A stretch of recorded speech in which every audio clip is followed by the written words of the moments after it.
최근에 한 1년 반 동안 서학개미 네. 국내 증시를 떠나는 것은 지능순 뭐 이런 댓글들이 참 많았는데 네. 이제는 완전 바뀌었죠. 달러가 약세 국면이 높아질 것 같고요. 달러가 약하다는 것은 원화가 강세. 그렇다면 서학개미의 포트폴리오가 지금보다는 환차 손이 날 가능성이 높다라는 거. 지금 서학개미들 빅테크를 비롯해서 많은 외국 주식, 해외 주식을 샀었는데 실제 수익률은 마이너스권에 상당 부분 있습니다. 네. 1000조 원 정도가 지금 해외 주식으로 나가 있는데 거기에 10%, 100조 원만 국내로 들어온다면 그것은 엄청난 유동성이다라고 보고 있어서 국내 증시, 한국의 코스피도 다시 한번 유동성이 국내로 회귀하고 있다라고 보고 있습니다.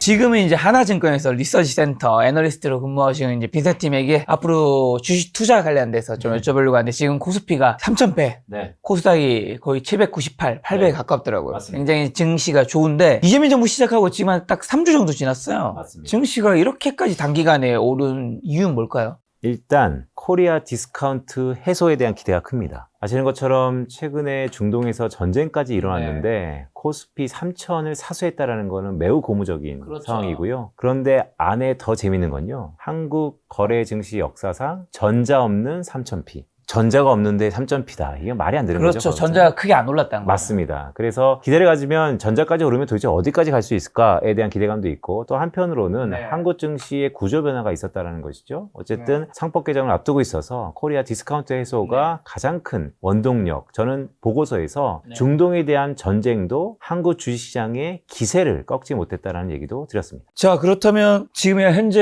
1월에서 6월 말까지 가장 많이 오른 주도 섹터는 어디죠? 주도주는 아시는 것처럼 조방원, 조방원. 네, 플러스 최근 들어서 저도 이제 밀고 있는 건데 스테이블 코인 관련된 주식들이 급등세를 나타내고 있다. 조방원은 뒤에도 말씀드리겠지만 안보자산과 상당 부분 연결되어 있는 자산이다라는 말씀을 드리고요.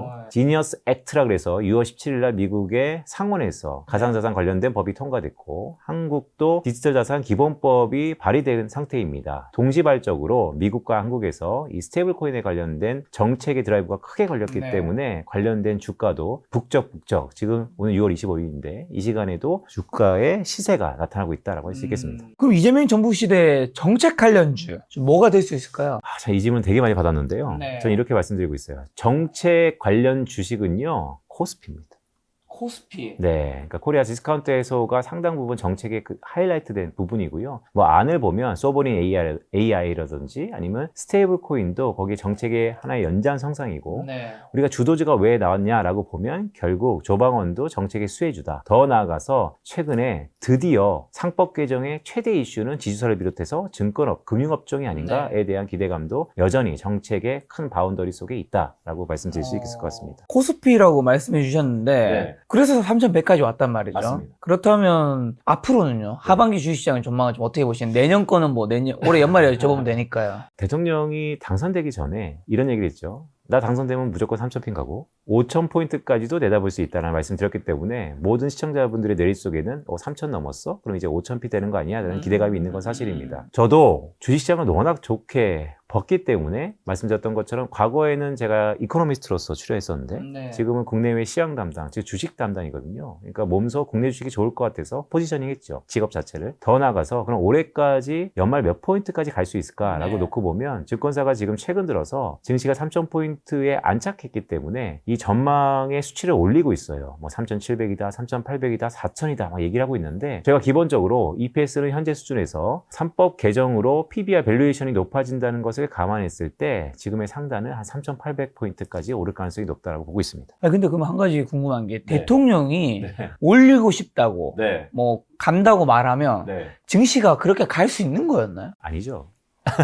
그건 아니고요. 다만 네. 이제 좀 말씀드리면 사실 대선이라는 이벤트도 중요한데요. 네. 그것보다도 매크로 변수에 따라서 주가는 움직여요. 대외적인 매크로 변수가 유동성 국면입니다. 왜 네. 유동성이냐 그러면 일단 약달러, 그다음에 금리 인하 시기. 이 두 가지는 시중에 있는 유동성이 주가를 떠받칠 수 있다. 아니면 상승 요인이 될 수 있다는 것으로 연결할 수 있고요. 더 나아가서 최근에 한 1년 반 동안 서학개미 네. 국내 증시를 떠나는 것은 지능순 뭐 이런 댓글들이 참 많았는데 네. 이제는 완전 바뀌었죠. 앞으로 저희가 봤을 때는 저희 하우스도 그렇고 저도 그렇지만 달러가 약세 국면이 높아질 것 같고요. 달러가 약하다는 것은 원화 강세. 그렇다면 서학개미의 포트폴리오가 지금보다는 환차 손이 날 가능성이 높다라는 거. 네. 더구나 제 주변에 많은 고객들 지금 서학개미들 빅테크를 비롯해서 많은 외국 주식, 해외 주식을 샀었는데 실제 수익률은 마이너스권에 상당 부분 있습니다. 네. 자, 그렇다면 앞으로 1000조 이상 나갔다고 생각하거든요. 1000조 원 정도가 지금 해외 주식으로 나가 있는데 거기에 10%, 100조 원만 국내로 들어온다면 그것은 엄청난 유동성이다라고 보고 있어서 대세의 흐름은 물론 여전히 빅테크라든지 미국의 유망한 종목들도 있습니다. 거기에 방점이 있고요. 하지만 국내 증시, 한국의 코스피도 이재명 정부의 정책 수혜주라까지 제가 말씀드렸는데 다시 한번 유동성이 국내로 회귀하고 있다라고 보고 있습니다. 자, 코스피가 정책 관련주라 말씀해 주셨는데 그래서 좀 더 구체적으로 앞으로 유망 섹터는 어디가 될까요? 지금 이전에는 조선과 방산과 원전, 스테이블 코인 관련주를 말씀해 주셨어요. 저는 안보 자산이라고 말씀을 드리고 있습니다. 네. 네, 안보 자산이 앞으로 유명한 섹터가 될 수 있을 것 같고 뒤에도 쭉 안보 자산에 대해서 말씀드리겠지만 네. 결국 안보 자산과 관련된 섹터, 산업, 포트폴리오가 매우 중요한 시점이 왔다라는 말씀을 드립니다. 자, 오늘 그래서 안보자산, 선점하면 생존한다, 요 보고서도 네. 가지고 오셨는데, 그러면 이제 좀 더 구체적으로 안보자산이라는 게 정확히 뭐고, 네. 과거 안보자산과 지금 안보자산은 어떻게 다른 거죠? 네, 차트를 좀 보시면요. 제가 만든 개념이긴 합니다. 네. 자, 안보 자산이라는 것은 어떤 국가가 그 어떤 대가를 치르더라도 반드시 확보해야 할 핵심 자원입니다. 그러니까 국가의 번영을 위해서 아니면 국가의 패권을 유지하기 위해서 그 어떤 희생을 치르더라도 반드시 지켜야 되는 거. 가까운 근래에는 석유가 있었죠. 더 가까운 미래에는 석탄, 철, 소금까지도 과거 소금부터 시작해서 석유까지 안보자산이라는 게 상당 부분 중요했었다는 것이고요. 21세기 안보자산은 여전히 반도체, 더 나아가서 AI 테크놀로지로 이어지는 안보자산의 시대가 왔다라고 볼 수 있을 것 같습니다. 그게 뭔데요? 지금은 반도체, 앞으로는 AI, 우주산업, 기축통화의 디지털화의 연장선상에서 코인을 코인. 보고 있습니다. 그거와 관련된 주식에 투자해야 한다는 의미로 받아들이면 되는 건가요? 이미 투자했어야 된다. 저 그러면 안보자산 역사를 볼 때 자산을 통제하는 국가가 항상 패권국이 되었는데, 네. 기술 안보 시대의 통제는 구체적으로 좀 어떤 의미일까요? 그러니까 과거 안보 자산을 좀 봤는데요. 화면에 보시는 것처럼 이게 역사상 과거에 그 어떤 희생을 치러서라도 반드시 사수했어야 될 자산이고요. 이 자산을 갖고 있던 국가가 그 시대의 패권국이었습니다. 소금, 철, 석탄, 석유, 최근에 반도체까지 이 자산을 갖고 있는 국가가 전 세계를 호령했던 패권국이고요. 그런데 이렇게 보면 소금, 철, 석탄, 석유까지는 자원 비슷한 안보 자산이었고 최근에 넘어오면서 이게 기술로 바뀌고 있다는 것이죠. 과거에는 안보 자산 그러면 대부분 원자재와 자원의 형태를 띄었다면 네. 이제는 반도체를 위시한 기술적으로 바뀌고 있다. 앞으로 펼쳐지는 AI 테크놀로지도 이런 안보 자산의 연장선상이다라고 볼 수 있고요. 이 페이지를 보시면 그럼 안보 자산은 결국 기업의 변천사입니다. 소금의 가장 정제시설이 유명한 기업이 K+S라는 독일 기업이고요. 철은 BHP라는 호주 철광석 관련된 기업이고 석탄은 전 세계 넘버원은 중국 신한에너지, 석유는 당연히 아람코고 반도체는 아시는 것처럼 엔비디아고. 자, 무슨 얘기냐면 우리가 포트폴리오를 꾸릴 때 적절하게 안정성을 보이면서도 계속해서 상승 모멘텀을 갖고 있는 게 제가 볼 때는 안보자산과 결부된 기업이고 각각의 안보자산을 취급하는 넘버원 기업들을 포트폴리오로 구성하면 상당히 안전적일 수 있다라고 보는 것이죠. 그게 말씀드렸던 것처럼 K+ 독일, BHP, 중국 신한에너지, 아람코, 엔비디아까지 적절하게 비중을 조절하고 갖고 있고 이건 핵심이고요. 여기에 앞으로 안보자산의 2030년도 안보자산이 무엇일지는 그 누구도 몰라요. 하지만 제가 봤을 때는 후보군을 추릴 수 있다는 것이죠. 그 후보군을 하나하나 세틀리트 위성 전략으로 갈아 끼다 보면 초과 수익, 알파를 낼 수 있지 않을까라는 솔루션입니다. 저 패권국 교체기마다 공급망 내재화가 반복된다는 주장은 어떤 의미죠? 그러니까 안보자산을 잘 들여다보니까요. 이 안보자산을 그럼 갖고 있으면 됐었나? 아니면 이것을 점령했으면 됐었나? 결국 패권 경쟁을 공급망을 소유할 수 있는지 아니면 공급망을 컨트롤할 수 있는지로 재해석할 수 있었다는 것이죠. 과거의 소금이요. 로마 제국이 전 세계를 호령했을 때 첫 도로가 소금길이라는 것이 첫 도로의 유래였다는 것이고 또한 군인들에게 급여로 소금을 줬다는 거죠. 살라리움이라는 로마어인데 이게 오늘날의 셀러리의 어원이 됐다는 거. 자, 그만큼 먹고 사는 문제를 해결할 수 있는 그 공급망을 갖고 있었던 국가가 당시에 패권국이었다는 거. 소금이 유래하고요. 더 나아가서 최근에 보면 철도 마찬가지입니다. 19세기에 나폴레옹 전쟁 때 미국 독립전쟁 철 생산 능력에 따라서 승패가 좌우했었다. 당시 철을 생산할 수 있는 국가가 패권국이었다. 그것은 1901년도에 미국의 US 스틸이 현재까지 있죠. 이 US 스틸을 보더라도 20세기 미국의 패권의 경제적 토대를 마련했던 것은 미국이 US 스틸을 만들면서 철을 좌지우지할 수 있었기 때문이다. 자, 이런 연장선상에서 보시면 석탄도 마찬가지고요. 석유도 마찬가지라는 것이죠. 특히 여러분들 석유 그러면 아람코를 비롯해서 아람코가 아라비아와 아메리카의 합작 법인이거든요. 최근에 아람코가 전 세계 최고의 석유기업 아닙니까? 사우디에 있지만 결국 미국 자본이 들어가서 했었던 거고 미국의 셰일 혁명이 터지면서 이 패권이 다시 한번 미국으로 갔지만 그 전까지는 사우디가 최고의 패권국이었다. 지금 반도체도 마찬가지다. 엔비디아를 비롯해서 미국이 갖고 있는 이 반도체 테크놀로지가 최고의 안보자산. 즉 과거에 보면 안보자산의 공급망, 밸류체인이라고 하는데요. 이것을 어떤 누가 소유하느냐 아니면 통제하느냐, 밸류체인의 재편이라는 얘기 많이 하죠. 그런 국가가 패권국이었다. 앞으로 미중 무역 분쟁 속에서, 무역 패권 경쟁 속에서 이런 AI 테크놀로지의 경쟁이 누가 승자가 될 것인지는 결국 안보자산을 누가 좌지우지할 것이냐에 달려있다라는 말씀입니다. 저는 보고서에서 안보자산을 불가침, 절대적 우선순위, 최후의 레버리지 세 가지 특성으로 정리했는데 이게 다 어떤 의미이고 가장 중요한 특성은요? 가장 중요한 특성은 절대적 우선순위입니다. 어떤 우선순위 중에서도 한 국가를 꾸리다 보면 경제, 외교, 군사, 사회, 기술 많잖아요. 하지만 어떠한 이유에서 가장 우선순위로 채택할 것이냐. 저는 그것을 안보자산의 가장 기준이라고 보고요. 그게 외교일 수도 있고 군사일 수도 있고 경제일 수 있는데 요즘 시대에는 그게 경제다. 과거에도 경제였다. 먹고 사는 문제, 아니면 철의 생산 능력, 석탄, 석유, 에너지원은 누가 갖고 있느냐, 첨단 기술, 반도체를 누가 할 수 있느냐, 전부 다 경제적인 카테고라이즈 안에서 절대적인 우선순위에 따라서 안보자산이 바꿔졌다. 그래서 결국에는 불가침, 절대적 우선순위, 최후의 레버리지 등등이 중요하지만 그 중에서도 절대적 우선순위가 안보자산을 결정하는 가장 큰 특성이다 라고 할 수 있겠습니다. 나머지는 뭐예요? 불가침이라는 것은요, 여기서 제가 설명을 해놨는데요. 단순한 소유물 자원을 넘어서 그 존재 가치가 안전판 역할을 하는 거. 안보자산만 갖고 있으면 완전한 안전망 역할을 한다는 것이죠. 먹고 살만 한다는 것입니다. 내가 석탄을 생산할 수 있느냐, 내가 석유를 생산할 수 있느냐가 그 어떤 것보다도 가장 안보자산이 갖고 있는 불가침 영역, 이것만 갖고 있으면 생존할 수 있다는 것이고요. 최후의 레버리지는 최악의 경우, 그러면 안전자산, 안보자산과 마찬가지인데 내가 이것을 거래할 수 있느냐, 팔 수 있느냐, 그것이 안보자산의 특성 중에 하나다라고 할 수 있겠습니다. 자, 아까 전에 키다리 전략도 나오던데 패권국이 그러면 안보자산을 관리하는 키다리 아저씨 전략과 그림자 전략이 무슨 말이에요? 이게 제 보고서의 핵심인데요. 안보자산을 리서치를 쭉 하다 보니까 재밌는 특성이 있었어요. 패권국이요, 이 안보자산을 소유하고 오히려 또 무너뜨리고 이 안보자산을 여러 형태로 관리하는데 관리하는 전략이 딱 두 가지더라고요. 하나는 제가 이름 지었는데 키다리 아저씨 전략으로 관리를 하고요. 하나는 그림자 전략으로 관리한다라는 겁니다.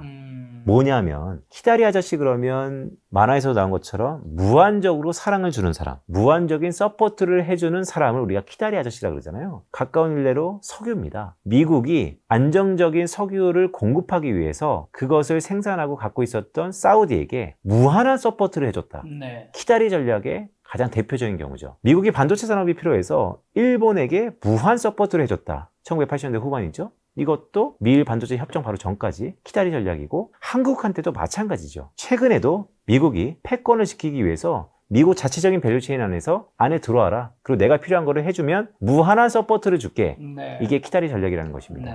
과거를 보면 이 키다리 전략에 들어가는 국가는요, 패권국이 아니었지만 준패권의 지위를 유지했다는 것입니다. 사우디가 준패권국이고 중동의 맹수가 된 것도 거기에 연장선상이고 한국도 상당히 동아시아에서 입지적인 위치를 구한 것도 미국의 반도체 밸류체인 안에서 들어갔기 때문이다라는 것입니다. 반대로 그림자 전략은요, 패권국이 가질 수 없다고 생각한다면 아니면 나와 경쟁하는 카운터파티 국가가 이것을 가지면 큰일 날 것 같으면 그 시장을 없애버린다는 것이죠. 이 시장에 절대적인 무력을 행사해서 완전히 공급망을 재편한다는 것이죠. 최근에 미중 무역 분쟁도 거의 연장선상이죠. 중국의 값싼 노동력을 갖고서 아웃소싱했던 이 글로벌 산업 체제를 미국이 리쇼어링을 주창하면서 위대한 미국 제조업의 부흥을 주창하면서 공급망을 재편하고 있지 않습니까? 경제적 논리가 아닙니다. 이 범용적 논리로. 그러다 보면 그림자 전략에 들어가는 국가와 자원은 돈이 된다 하더라도 경쟁력이 있다 하더라도 경제적 논리가 아니고 또 다른 논리로 사라진다. 이게 과거 패권을 보면 패권국이 키타리 전략을 할 때도 있고 그림자 전략을 할 때도 있습니다. 미국과 일본의 관계가 그렇습니다. 과거에는 미국이 일본한테 무한 서포트했던 키타리 전략을 보였다면 1980년대 중후반에는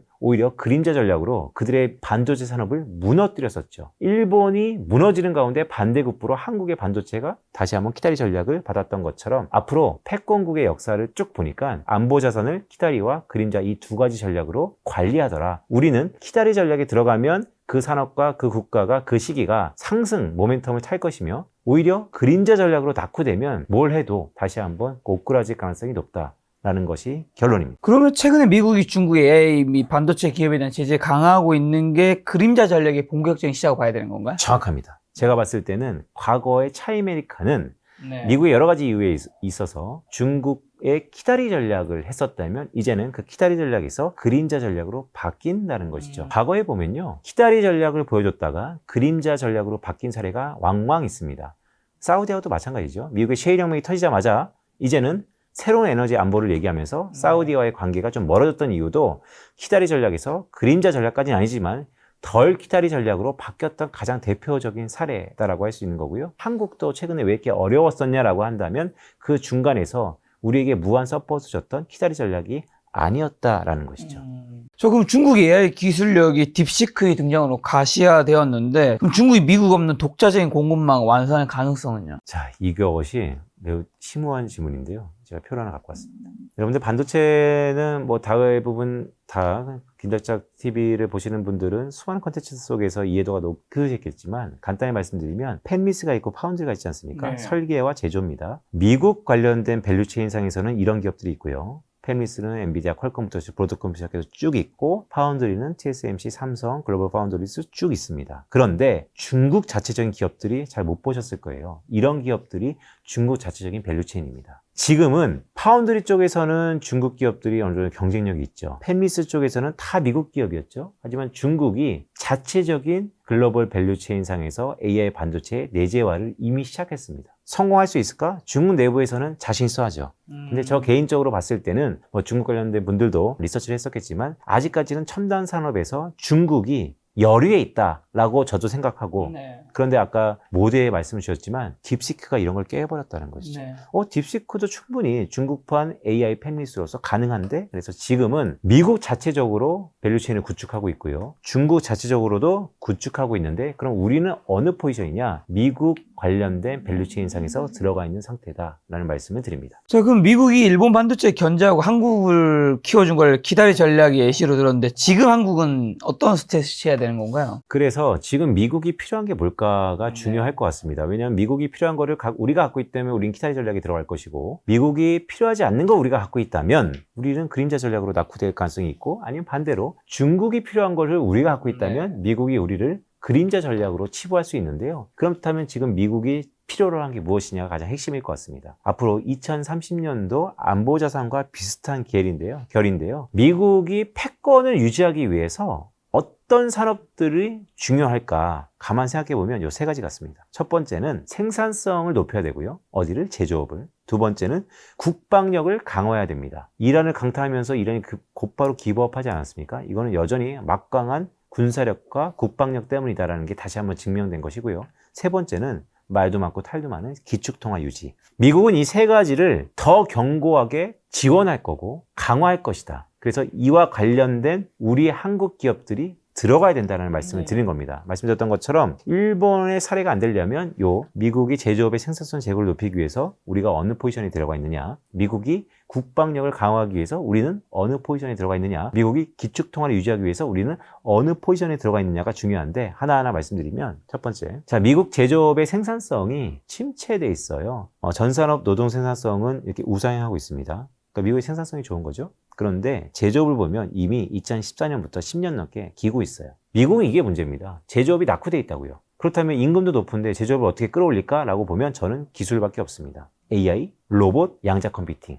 이 세 가지 산업에 집중적으로 투자할 거다. 왜? 미국의 제조업을 살려야 되니까. 이게 마가, 그레이터 아메리카 어게인하고 똑같은 것입니다. 그래서 그러면 한국의 AI, 로봇, 양자 컴퓨팅이 뭐가 있나라고 봤더니 반도체에서는 이렇게 SK하이닉스가 들어가 있고요. 네. AI는 네이버가 들어가 있고요. 최근에 소브린 AI가 테마가 나오기 전에도 마찬가지 AI는 네이버에 들어가 있다는 것이고, 로봇은 레인보우 로보틱스가 들어가 있다. 한국 기업은 이 정도 들어가 있고요. 그 외에는 다 미국 기업, 대만 기업이 이 미국의 밸류체인 상에서 상당 부분 들어가 있다라는 말씀을 첫 번째 드리고요. 두 번째는 국방력입니다. 미국의 국방력을 강화하기 위해서 그럼 뭐가 필요할까라고 봤더니 요겁니다. 항공우주, 방산, 조선. 우리가 왜 조방원이 대장주가 되는지 여지없이 나타나는 것이죠. 거기에 방산 항공 보면 한국 기업으로선 하나에어로스페이스가 들어가 있고요. LIG 넥스원이 들어가 있고요. 조선은 하나오션, HD 한국조선해양, HD 현대미포가 들어가 있다. 이미 많이 올랐습니다. 하지만 여전히 미국이 안보 자산을 강화하는 데 있어서 국방력 쪽에서 우리 한국한테 원하는 것은 방산, 조선일 것이다 라는 말씀을 드린 거고요. 끝으로 기축통화인데요. 달러 스테이블 코인, 테더, 서클. 최근에 서클 인터넷 상장한 다음에 거의 700% 이상 급등했거든요. 한국도 마찬가지고 원화 스테이블 코인에 대한 테마가 나타나고 있고요. 저 개인적으로 봤을 때는 미국이 기축통화 유지를 위해서 디지털 화폐, 지니어스 액트도 여기 연장선상이고, 결제, 클라우드 인프라, 사이버 보안 쪽이 강화될 것이다. 아직까지 한국은 관련된 업종들, 기업들이 대부분 비상장입니다. 하지만 상장 기업 중에서는 KB금융과 카카오뱅크, 금융주가 들어가 있다라는 쪽에서 모두에 말씀드렸던 것처럼 미국이 안보자산 패권을 유지하기 위해서 안보자산을 강화할 건데, 그게 제조업의 생산성, 국방력, 그다음에 기축통화다. 거기에는 AI, 로봇, 양자 컴퓨팅, 그다음에 조선, 항공우주, 더 나아가서 디지털 쪽에서는, 기축통화 쪽에서는 디지털 화폐, 결제, 클라우드 인프라, 사이버 보안이 있다 라는 말씀을 드리는 것이죠. 자, 그럼 2030년 미래의 산점 안보자산으로 첫 번째 로봇 양자 컴퓨터에 이제 한국에는 SK하이닉스, 네이버, 레인보우 로보틱스가 있고요. 국방력에는 이제 뭐 하나에어로스페이스, LIG 넥스, 하나오션, HD 한국조선해양, HD 현대미포가 있고, 기축통화 유지에는 KB금융과 카카오뱅크가 있는 거는 나머지는 이제 대부분 미국 주식이잖아요. 맞습니다. 그럼 한국 주식이 이렇게 언급된 거는 시총으로 체크를 해놓으신 건가요? 아니면 그 중에서도 좋게 보시기 때문에 저기 해놓으신 건가요? 네, 너무 좋은 질문인데요. 네. 예전 김 작가님이 엄청 똑똑하셨습니다. 네, 엄청난 질문인데요. 그러니까 어떻게 선별했냐? 말씀드렸던 것처럼 이미 이익이 나느냐, 그다음에 시총도 어느 정도 리즈너블하게 유지가 되느냐가 되게 중요하고, 12개월 포워드 앞으로 전망이 얼마나 밝으냐로 선별했습니다. 그러니까 재무제표를 보고 선별했다는 말씀을 드리는 거고, 두 번째는 자, 국방력 강화를 위해서 항공우주 방산 조선은 어떤 의미로 했냐, 여전히 마찬가지로 돈을 벌고 있느냐, 실적이 턴어라운드 되고 있느냐, 그리고 앞으로 전망이 밝냐가 기본적인 종목을 소팅했던 가장 중요한 근간에 깔려 있다라는 말씀을 드립니다. 그렇다면 지금 언급된 종목들은 이제 위원님이 좋게 보시는 섹터 종목으로 봐도 되는 거네요? 그렇죠. 저희가 안보 자산 컨셉으로 뭐 그때그때 시세는 나겠죠. 하지만 중장기적 흐름을 보고, 지금 2025년인데 2030년도에는 지금의 반도체처럼 어떤 게 안보 자산이 될까라고 가만 생각해 봤더니, 역사를 보니까 패권국이 패권을 유지하기 위해서 많은 밸류체인을 좌지우지하더라. 근데 그러면 지금 패권국인 미국이 도전국인 중국을 따돌리기 위해서 가장 필요한 게 뭐지라고 봤더니 세 가지였다. 제조업 생산성, 국방력과 기축통화. 그 관련돼서 그러면 국방력 강화를 위해서는 항공우주, 방산, 조선이 필요하겠다. 거기에 한국은 이런 업체들이 있는데 수많은 업체 중에서 턴어라운드 가능성이 높은 기업들이 이런 기업이다 라는 말씀을 드리는 것이죠.